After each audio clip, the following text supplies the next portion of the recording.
Hi friends, I am Ankit and today I will show you how to clear YouTube history. Friends, if you want to clear YouTube history, then you need to open YouTube app.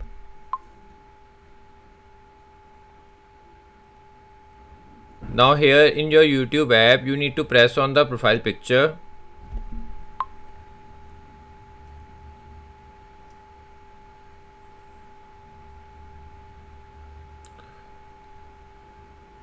Now press on the gear icon.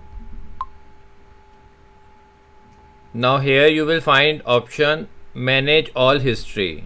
Press on it.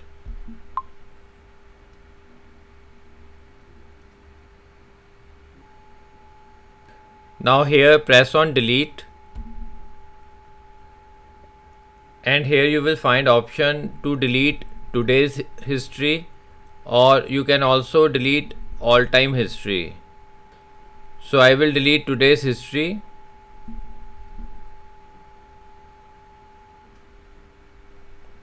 Now press on got it.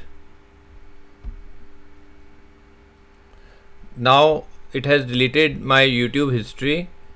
So friends, like this you can very easily delete your YouTube history. I hope you find this video useful. If you like the video, then press on like button and don't forget to subscribe our channel and press on bell icon to receive email notifications free of cost.